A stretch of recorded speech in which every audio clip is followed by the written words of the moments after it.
Nah, sampai sini ada pertanyaan nggak nih? Kayaknya.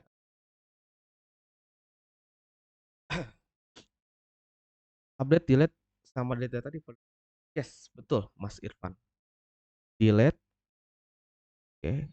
Delete data, ya betul. Delete data ditaruh di service.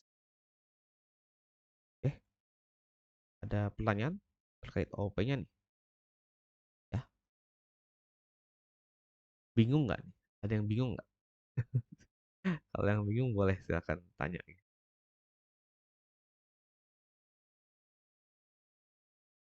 OOP-nya ya. Kita masih punya banyak waktu nih. Final, oke. Final itu sebuah keyword ya di Dart ya, yang bisa teman-teman gunakan kalau final ya, ya. Keyword yang bisa teman-teman gunakan kalau kita mau ya, kita mau membuat variabel tersebut menjadi table ya. Menjadi immutable, teman-teman. Jadi immutable. Oke, nah, ya kita mau membuat sebuah variabel ya, dan kita ingin membuat dia menjadi immutable, teman-teman. Immutable itu apa ya? Immutable itu nggak ini, teman-teman, nggak bisa diubah-ubah ya, nggak bisa diubah-ubah. Oke. Apa ya bahasannya? Ya nggak bisa diubah-ubah sih, teman-teman. Ya, itu biasanya disebut dengan immutable. Nah, kalau teman-teman pengen membuat variabel ya, dan nggak mau tuh, ini apa nih? Apa nih? Nah, dan teman-teman nggak mau nilai variabel itu bisa diubah-ubah, nah teman-teman bisa menggunakan keyword final, gitu. Ya. Yang mirip dengan final itu ada lagi konstan, teman-teman. Ada final, ada konstan. Itu beda ya, teman-teman.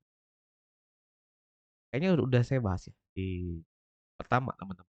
Mungkin boleh dilihat lagi ya. Final ada konstan. Ada lagi, teman-teman, terkait OP. Udah paham apa itu kelas, apa itu objek, apa itu method, properti, teman-teman, apa itu argumen. Oke, ini penting ya. Penting sebelum teman-teman mendalami OP lebih jauh lagi. Nanti ada lagi yang namanya itu seperti inheritance ya, teman-teman. Kita belajar inheritance, kita belajar encapsulation, teman-teman, abstraksi juga. Polymorphism kita belajar juga. Ada getter sama setter ya. Lalu kita juga akan belajar apa lagi nih? Akan belajar mixin juga, teman-teman. Tapi sebelum ke sana, baiknya teman-teman pahami betul nih, apa itu kelas, teman-teman. Kayak gitu. Oke. Jadi kalau teman-teman bikin ya, ya share sedikit contoh mana ya?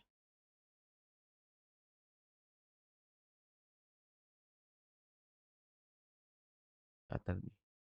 Oh ini ada. Nah, nanti ketika teman-teman sudah menerapkan OOP ya, itu kode-kode teman-teman nggak mungkin semuanya dalam satu file. Ya berarti kita sudah menerapkan OOP dengan benar ya. Kita bagi tuh kode-kode kita ke bagian yang lebih kecil, teman-teman. Nah, ini contohnya ya. Di sini ada sebuah project absensi online ya. Di sini kita pisah-pisah kodenya. Tuh, kita pisah-pisah, teman-teman. Ya. Jadi kalau ngomongin login ya saya taruh di sini.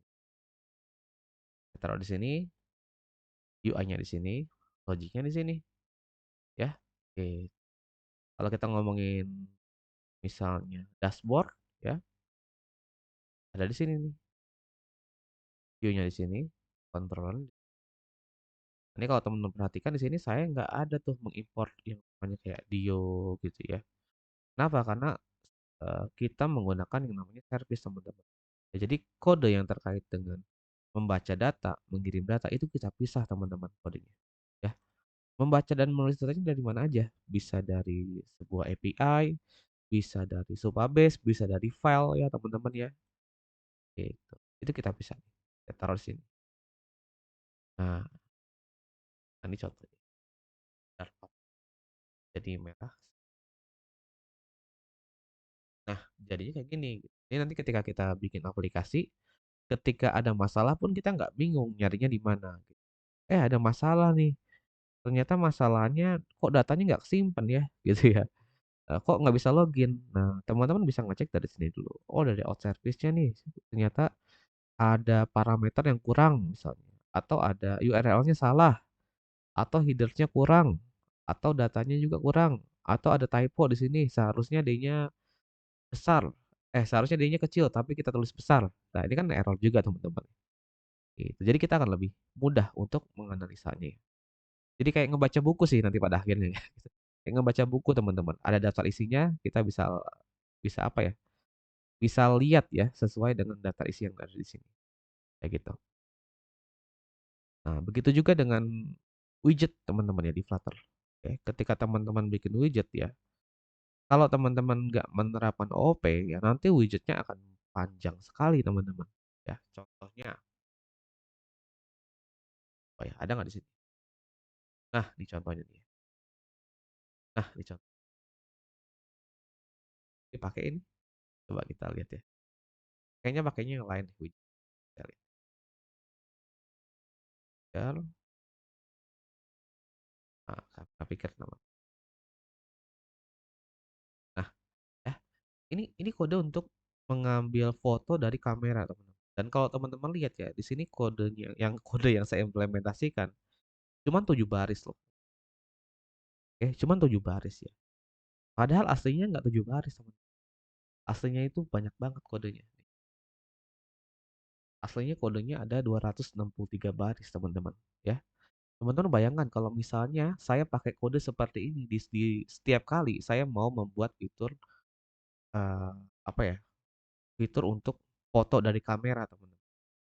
Ini kan repot ya. Nanti di halaman login saya bikin fitur ini, di halaman dashboard bikin fitur ini gitu. Itu kan merepotkan ya kalau kita tidak menerapkan OP pada aplikasi kita. Jadi kodenya yang tadinya sepanjang ini, saya sederhanakan tuh menjadi segini doang. Oke. Dan ini nanti masuk ke tujuan OP ya, yang kedua teman-teman, yaitu terkait dengan untuk mengurangi ya kompleksitas. Gimana sih Indonesia? Kompleksitas. Mengurangi apa ya? Gimana sih nulis kompleksitas? Jadi kita bisa mengurangi kerumitan ya yang ada di aplikasi kita teman-teman. Oke? Ini kan rumit nih bikin kayak gini. Rumit nih. Tapi kalau teman-teman menerapkan OP ya, kerumitan itu bisa kita sembunyikan ya. Rumitnya di sini aja gitu. Gak usah kita bawa kemana-mana, ya kan? Tuh. Nah, nanti kalau kita pengen bikin fitur yang sama lagi, tinggal dipakai aja nih kodenya nih. Ini saya bisa bikin 3 di sini. Ya, untuk fitur untuk ngambil gambar dari kamera. Tinggal kopas aja, itu teman-teman. Itu juga jadi tujuan OP yang ketiga ya, reusabilitas. Reusabilitas teman-teman. Jadi dengan menerapkan OOP, teman-teman bisa membuat kode teman-teman itu menjadi reusable ya. Artinya ketika teman-teman sudah develop nih sekali ya, develop fitur apa untuk ngambil foto dari kamera ya dan teman-teman nanti butuh mau pakai fitur ini lagi ya, tinggal panggil aja kelasnya teman-teman. Nggak perlu bikin ulang dari awal. Tujuannya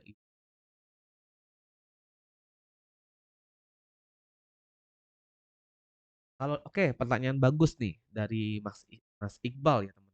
Nanti kita bahas juga ya di encapsulation ya. Buat variabel itu menjadi private. Nah, kalau di Dart ini unik ya. Jadi kalau teman-teman mau bikin sebuah variabel ya menjadi private itu gampang. Teman-teman tinggal tulis ini public ya. Kalau di Dart ya by default ya ini public teman-teman. Tapi kalau pengen dibikin private tinggal dikasih underscore. Ini teman-teman yang dari C# gitu atau di Java ya teman-teman ya. Itu kan biasanya bikinnya kayak gini. Public. public string customer name. Nah, kayak gini ya di tab atau buka gitu. Nah, private kayak gini. Nah, kalau di Dart itu lebih simpel ya. Itu nggak usah pakai keyword public atau private. Jadi kalau teman-teman nggak kasih underscore ya, itu langsung jadi variable public ya. Tapi kalau teman-teman kasih underscore, dia akan menjadi private kayak gitu. Oke, nanti kita bahas ya masih di encapsulation ya di mid berikutnya. Lebih detail terkait dengan private dan public.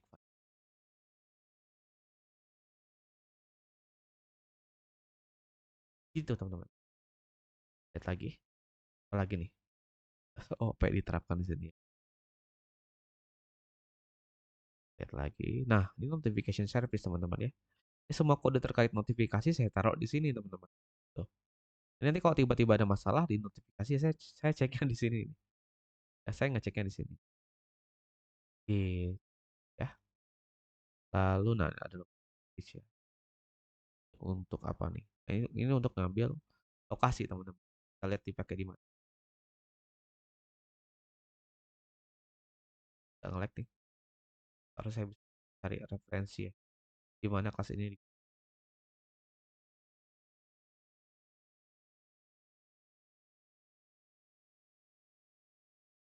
Nah, kalau saya butuh ngambil lokasi, kodenya jadi kayak gini teman-teman. Jadi dikit doang kodenya. Ini jadi dikit doang nih. Cuma segini doang ya kodenya. Atau baris doang ya. Kode untuk mengambil lokasi. Ya, kalau teman-teman nggak pisahkan, kodenya panjang nih aslinya. Panjang. Segini panjang teman-teman. Back bawah ya. Check permission, ya. Location service-nya diaktifkan atau enggak. Kita cek juga ini. Akhirnya apakah panjang. Tapi yang implement dikit ya. Karena saya bikin kayak gitu. Nanti kalau tiba-tiba apa namanya? Tiba-tiba kita pengen ganti plugin, pengen ganti library, itu nggak usah ngubah di banyak tempat teman-teman. Tinggal ngubah di dalam sini aja. Gitu. Misalnya di sini saya pakai Geometer teman-teman. Saya pengen ganti jadi Passion package. Saya tinggal ubah di sini aja teman-teman.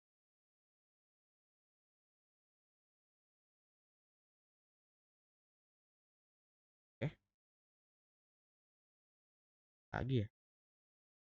Bang, izin nanya bang. Ya silakan. Jadi dua pertanyaan sih bang. Jadi yang pertama itu final itu kan variabelnya nggak bisa dirubah ya bang. Ya. Kalau nggak usah dikasih final aja, maksudnya gimana ya? Misalkan Ya. final string product name gitu. Ya. Kalau nggak dikasih final aja kan kita nggak akan ngerubah-rubah variabelnya nggak sih bang? Maksudnya kalau nggak dikasih final. Maksudnya dibiarin aja langsung string string product name gitu kan kita nggak akan ngerubah product name-nya misalkan kita buat aplikasi gitu bang. Oke. Berubah di sini nilainya ya. Jadi kalau nilainya nggak mau kita ubah nantinya, nah baru kita definisikan sebagai final. Oh, nilainya. Saya Betul. saya saya pikir variabelnya kan Variabel. variabel kayaknya nggak mungkin diganti gitu. Iya, betul. Hmm. Maksudnya gitu. Nilainya. Jadi kalau teman-teman bikin final nih, nanti di sini aja nggak apa-apa. Gini ya, misalnya saya bikin product name di sini. Atau saya bikin ini deh. Product name aja. Name aja misalnya teh kotak ya. Nah, ternyata saya pengen ubah nih nilainya di bawah sini gitu ya. Menjadi teh gelas. Ini nggak bisa teman-teman. Ya, kenapa? Karena saya sudah bikin final di sini. Ya, saya seperti membuat aturan kalau product name ini nggak boleh diubah-ubah gitu. Oke. Nah, kalau saya pengen ubah, nah saya harus jangan bikin final ya, tapi saya bikin menjadi tanpa final teman-teman. Jadi kayak gini. Gampangnya sih kalau misalnya variabelnya yang nggak mau diubah-ubah, teman-teman bisa pakai final atau konstan ya teman-teman. Bisa juga pakai konstan. Sama juga ya. Sama juga. Sama-sama nggak bisa diubah ya. Tapi secara performa konstan itu better ya daripada final ya. Kenapa? Karena konstan itu nilainya pasti teman-teman. Nah, jadi kalau teman-teman bikin konstan di sini nilainya, misalnya nih ya, eh, saya bikin ini ya, admin ya, jangan gini deh, apa yang bagus ya? Nah, gitu aja deh. Nah, kalau teman-teman bikin kayak gini ya, ya udah nilainya akan selalu begitu ya. Nilainya akan selalu menjadi Denny teman-teman. Ya, kalau kita pakai konstan. Tapi kalau pakai final, misalnya email. Nah, kalau pakai final ya, belum tentu kita belum tentu tahu teman-teman nilainya apa ya. Nilainya bisa aja demo@gmail.com ya. Nah, bisa aja demo@gmail.com gitu. Bisa aja user@gmail.com. Bisa juga alex@gmail.com. Kita nggak tahu teman-teman. Ya, jadi nilainya itu nggak tetap nih kalau si final teman-teman ya. Bisa aja nanti ketika aplikasinya berjalan nilainya berubah. Timbul pertanyaan, Bang, itu kok bisa diubah nilai final? Tadi kan nggak bisa. Nah, jadi kalau final itu ya nilainya bisa diubah teman-teman. Ya, nilainya bisa diubah, tapi cuma sekali teman-teman. Kalau teman-teman pakai final gitu. Memang ini juga kadang-kadang ditanyain juga tuh kalau teman-teman interview ya. Kadang-kadang mereka iseng juga tuh nanya, apa sih bedanya konstan sama final gitu ya. Padahal sebenarnya lumayan banyak sih bedanya teman-teman. Bedanya itu yang pertama konstan harus diisi nilai awalnya. Sedangkan final tidak harus teman-teman. Tidak harus diisi nilai awalnya. Konstan eh, tidak bisa diubah ya. Nilainya tidak bisa diubah. Final nilainya juga tidak bisa diubah teman-teman. Tidak bisa diubah. Ya, tapi bisa wait apa nih? Tapi bisa diubah sekali di awal teman-teman ya. Itu bedanya ya. Karena performa juga iya beda teman-teman ya. Konstan itu secara performa lebih lebih cepat ya daripada final. Karena ya nilainya udah ketahuan duluan tuh. Dengan final kita nilainya belum tahu teman-teman. Mas, maaf, maksudnya bisa diubah di awal tuh kayak gimana ya? Nah, gini. Jadi kalau final, oke, ini kan saya definisikan final teman-teman ya. Ini bisa saya ubah sekali nih. Jadi Alex ya. Tapi kalau saya ubah lagi menjadi demo, jadi Denny, itu nggak bisa tuh. Gitu. Jadi dia bisa diubah sebenarnya si final ini. Tapi cuma sekali tuh. Nah, cuma di sini doang bisanya. Ya, tapi kalau variabel biasa seperti ini nih, customer apa ya? Customer name ya, customer name aja. Nah, kayak gini. Andy, ini bisa teman-teman, itu bisa diubah berkali-kali. Tapi kalau final nggak bisa, dia cuma bisa diubah sekali doang. Ya setelah itu ya dia nggak bisa diubah. Dia akan menjadi mutable teman-teman. Gitu. Oke, kebayang mas ya? Bang, berarti Ya. kalau final string email sama dengan kita udah kita kasih initial value-nya. Oke, Nah, habis itu kita masuk uh, ke UI-nya gitu. oke, Kita ganti di UI-nya nggak akan bisa lagi ya Bang ya, soalnya nggak udah bisa. diinisialin ya. Yes, betul. Sudah jadi final. Jadi nggak bisa diubah lagi. Kecuali kalau dia belum diinisialin, kita bisa ngasih di UI-nya nilainya apa gitu ya Mas, ya Iya, Bang ya. iya. Dengan catatan cuma sekali ya. Artinya nggak bisa nanti untuk kedua kalinya diganti nggak bisa. Hmm, hmm. Gitu. Jadi kalau intinya sih kalau misalnya variabelnya mau bisa diubah berkali-kali ya teman-teman jangan pakai final atau konstan sih. Ya, pakai aja variabel tanpa final atau konstan. Gitu. Bang, kalau dia finalnya berupa nullable gimana tuh Bang? Final string nullable gitu. Sama, sama juga. Sama aja ya? Sama aja. Oh, Iya, oke. sama juga. Bang, boleh satu lagi Bang? Ya, silakan.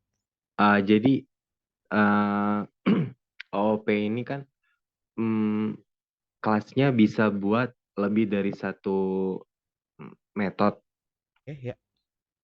Nah, kalau yang objek gimana Bang? Saya masih belum nyambung tuh Bang. Kelas kelas sama objek yang di Abang kan tadi buka Q image. Apa sih Bang tadi Bang apa Bang? Oh, yang Yang reusable-nya itu ada objeknya nggak di situ Bang? objeknya. Nah, objeknya ini Ah, ah. teman-teman. Ini kan kalau kalau saya hilangkan ya argumennya. Ini kan objek nih. Ya enggak? Tuh. Ini kan objek nih. Tapi saya kasih argumen aja, jadi kelihatan agak panjang. Itu objek teman-teman. Oh, itu bukan kelasnya Bang ya? Q camera picker itu Bang. Kelasnya yang ini. Sedangkan Oh, yang ini kelasnya. itu adalah objeknya. Cirinya gampang sih. Ciri dia itu sebuah objek atau bukan. Nah, dia itu nanti ada kurung buka, kurung tutupnya di belakang. Tapi kalau kelas kayak gini, depannya ada kelas. Bedanya di situ sih. Nah, ini kenapa mungkin kenapa agak bikin bingung ya? Karena kan tadi saya menjelaskannya menggunakan ini. Mungkin apa ya? Kasih folder dulu ya. Nah, kayak gini aja. Tadi kan yang saya contohin, contohnya gini kan. Nah, gini kan nih. Oh iya, produk ya Bang. Bedanya kalau ini saya tampung ke sebuah variabel objeknya. Tapi kalau ini nggak saya tampung. Objeknya langsung saya tampilkan di sini. Bedanya di situ sih. Oh, berarti dalam yang isi di dalam kurung itu apa Bang? Properti ya Bang? Ya, argumen ya. Lebih Oh, tepatnya sih argumen argumen. sebenarnya. Ya, Oke, oke. Kasih Bang. oke. Kan? Kan? Tanya aja ya kalau bingung ya. Mumpung lagi meet. Karena kalau sebenarnya kalau cuman apa ya, teman butuh materi udah ada sih ya di e-learning teman-teman. Tuh, saat kan bertanya ya teman-teman ya di online.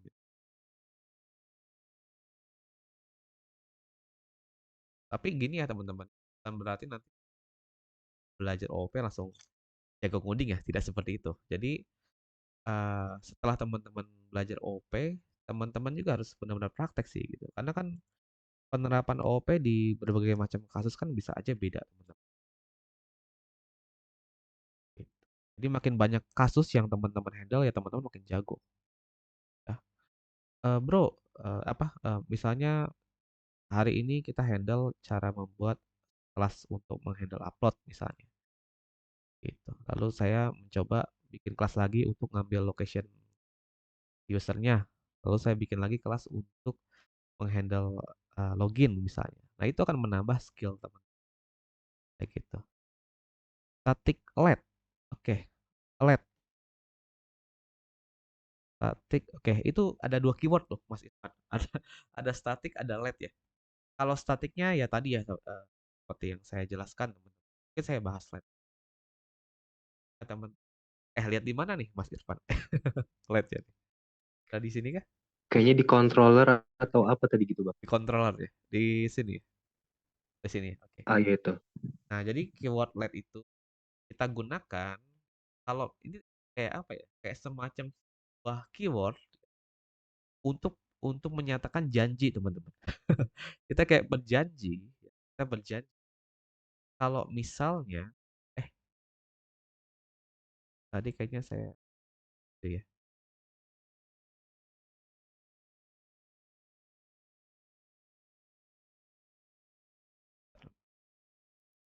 Mas mau nanya, ini eh, absensi apa nih namanya ya Ini aplikasinya? absensi online yang ini nih source code-nya. Yang Itu Tenmi. pakai Firebase ya, Ini pakainya Laravel ya. oh Laravel. Ya. Jadi cuma konekin ke API aja itu ya. Iya, betul. Tuh. Oke. Itu udah bisa check in, check out, bahkan ada face recognition-nya juga. Teman-teman kalau pengen lihat ada di ini ya, di source code utama gitu. Dibuka aja, teman-teman. Saya taruh di situ semuanya sekarang ya.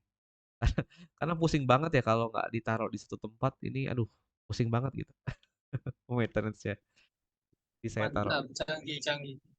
jadi saya taruh di sini aja lah semuanya gitu.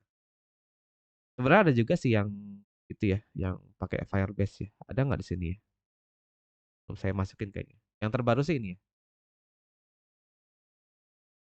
Gitu. Tadi tadi lagi nanya LED ya. Lagi nanya LED ya. Sebentar deh. Nah, gini teman-teman. Kalau kita bikin jadi nullable, lebih cocok sih di Flutter-nya nih. Saya jelasin ya. Flutter-nya aja deh. Tutorial.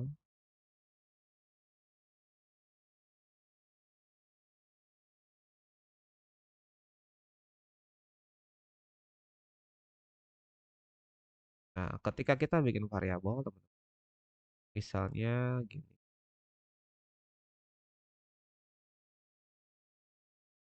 Misalnya gini ya. String name. Nah, kalau saya definisikan seperti ini, artinya kan string name ini menjadi nullable, ya enggak? Bisa aja nilainya null. Oke, bisa aja nilainya null. Nah, kalau saya definisikan teks di sini, dia itu akan error, teman-teman. Kenapa? Karena teks itu nggak bisa diisi dengan sebuah variabel yang mungkin aja null, ya enggak? Dia mungkin aja null nih. Kenapa mungkin saja null? Karena di sini saya definisikan dia menjadi label. Dengan teks dia hanya menerima string, ya, bukan nullable string. Nah, jadi kalau ada masalah kayak gini ya solusinya kalau di Flutter-nya kita handle teman-teman. Ya, kalau nilainya null saya tampilkan nilai strip atau string kosong juga teman-teman. Kayak gitu. Nah, tapi ada cara lain untuk handle masalah ini teman ya. Kan cara lain sih teman. Tapi kalau misalnya kasusnya kayak gini, si name ini ketika nanti masuk ke build ya, itu pasti ada kok nilainya. Ya, pasti ada kok nilainya. Kalau teman-teman sudah ini ya, sudah yakin nilainya itu pasti ada, nah teman-teman bisa mendefinisikan let di sini. Ya, artinya apa? Artinya saya berjanji nilai name ini ketika digunakan ya tidak mungkin nol. Nilainya pasti ada teman-teman. Ya. Nah, arti keyword let itu tuh kayak gitu teman-teman. Artinya saya berjanji nilai name ini ketika digunakan tidak mungkin nol. Nilainya pasti ada. Kita membuat janji teman-teman ya terhadap variabel name. Nah, sehingga nanti ya ketika saya definisikan di sini dia nggak error tuh. Ya, nggak error nih. Kenapa? Karena name itu sudah pasti nilainya itu ada di sini. Oke. Padahal kan ini nol teman-teman. Nanti kalau saya jalanin ya error teman-teman. Error kenapa? Karena ternyata kita bikin janji nih, tapi kita mengingkari di sini. Ya, ternyata name ini ketika dieksekusi kodenya, dia itu name itu nol teman-teman. Ini akan menyebabkan error ya pada aplikasi kita ya. Kalau nanti di mode rilis itu teman-teman nanti akan mendapatkan tampilan abu-abu ya. Jadi layarnya jadi abu-abu tuh. Gara-gara masalah ini ya. Gara-gara masalah kita bikin janji tapi nggak ditepatin teman-teman. Ternyata name itu nol di sini. Ya, nah, kapan kita pakai keyword let? Kalau kita berjanji ya, itu tidak. Makanya itu di sini saya tepatin janjinya. Di init state saya akan assign nilai awal terhadap name ya menjadi Denny. Oke, sehingga nanti ketika aplikasinya berjalan ini nggak error, teman. Karena name itu udah pasti ada isinya nih. Ya karena di dalam Flutter itu sebelum masuk fase build ya, dia akan masuk fase init set dulu teman-teman. Kayak gitu. Oke. Kurang lebih seperti itu sih Mas Irfan. Ya. Jadi kalau pakainya kapan? Pakainya kalau kita yakin, oke, ketika nanti digunakan nilainya tidak mungkin. Boleh pakai LED. Ya, tapi kalau misalnya ada kemungkinan nol, berarti kita jangan pakainya LED dong. Salah dong kalau kita pakai LED. Kita pakainya label string. Oh, mana kemana tadi coding? Ini agak bergeser di Oke, nah kita pakainya label string. Kita pakainya kayak gitu. Sehingga nanti di sisi UI harus di-handle. Mau nggak mau ya, harus kita handle nih. Karena kan ada kemungkinan kalau name-nya seperti itu. Kebayang Mas Irfan? masih nyoba ngebayangin sih Bang. Bang, Oke, uh, agak out dikit boleh Bang? boleh boleh. Terakhir, next boleh nggak sih Bang pas meet kapan gitu? Jadi kan uh, pakai ngebut ini bisa buat controller, bisa buat apa gitu ya Bang? Oke, oke, Boleh dijelasin nggak sih Bang pas kita pakai config itu kan udah jadi controller terus udah ada kode di dalamnya. oke, Nah, saya masih nggak tahu tuh yang kayak controller titik dis terus itu apa-apa-apa gitu Bang. Nah, maksudnya kalau buat dari awal itu gimana gitu Bang? oke, oke. Memang itu udah apa ya? Sudah di generate ya teman-teman ya. Arsitekturnya. Makanya kodenya sudah rapi ya. Memang sih tahapan membuat kode ya dengan arsitektur ya kita harus paham dulu arsitekturnya sebenarnya. Jadi misalnya kita mau bikin kode pakai arsitektur MVC. Nah, kita harus pahami dulu nih MVC kayak gimana. Jadi setelah kita paham, baru bisa kita ini, kita otak-atik Flutter-nya nih. Kita jadiin MVC. Dan ini pun MVC di Flutter implementasinya bisa bisa macam-macam, teman-teman. Kita pakai stateful widget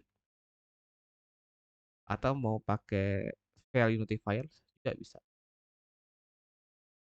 Piston M atau value notifier juga bisa. Mau pakai stream builder juga bisa.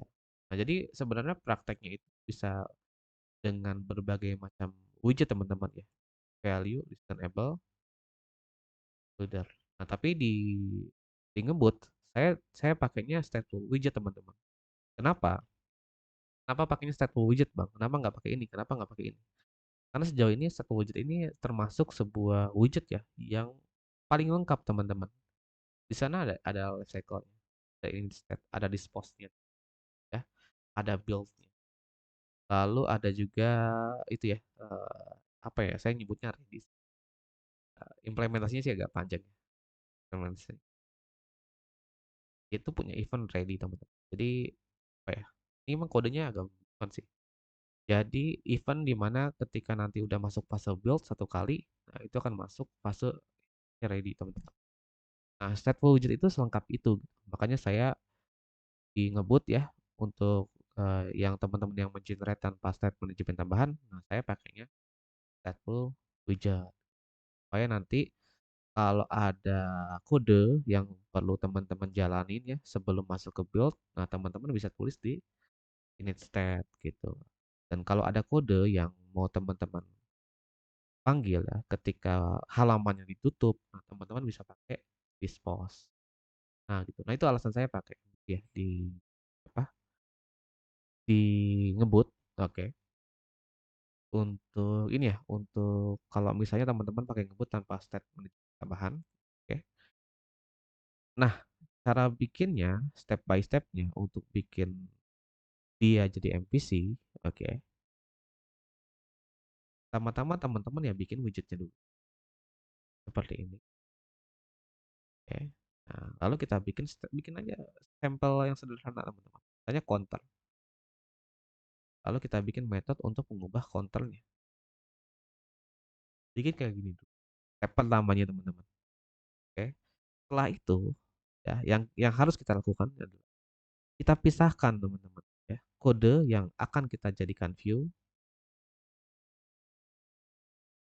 pisahkan kode yang akan kita jadikan view ya.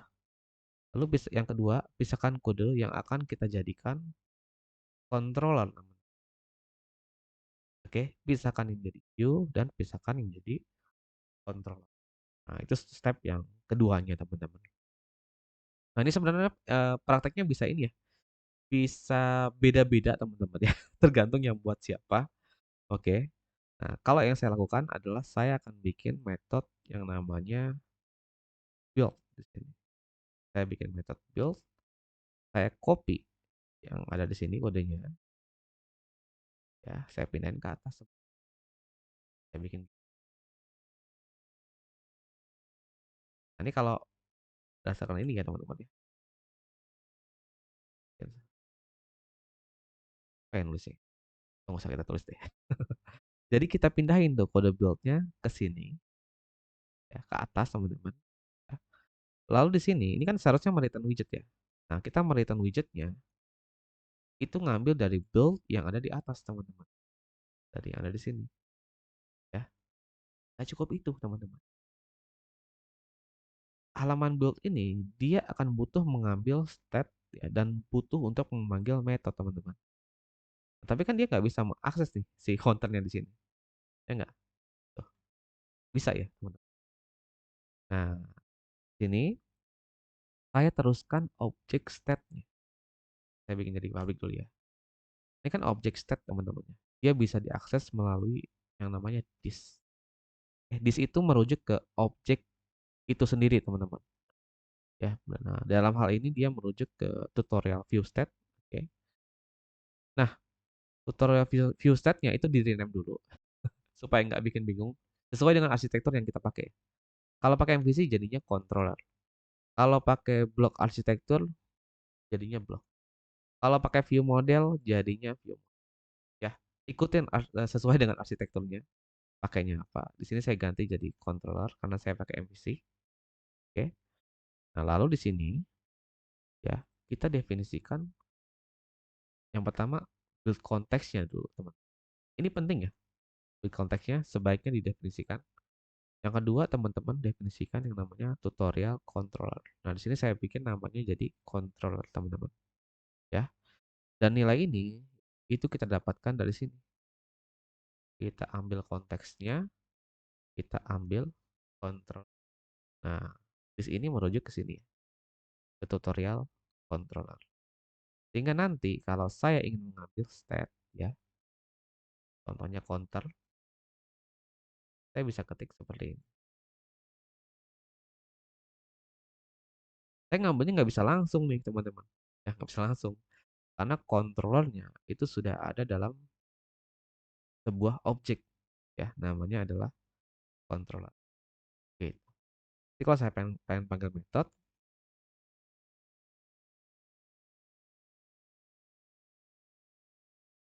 nah, jadi MVC. Kalau udah jadi kayak gini, tinggal dipisah filenya. Ya. Yang ini kita pisah, nanti nama filenya misalnya tutorial controller.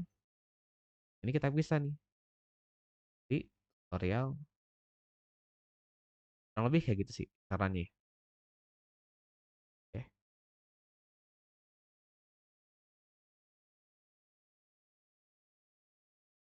sudah dipisah.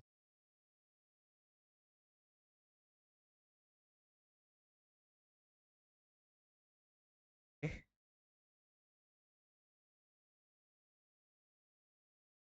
Nah itu ini sedikit ini ya, sedikit sering-sering. Yang ya kita kenapa saya bisa bikin? Ya, karena kita sudah pelajari mempelajari dasarnya dulu. Nanti teman-teman bisa bermain-main lah buat fitur yang seperti ini.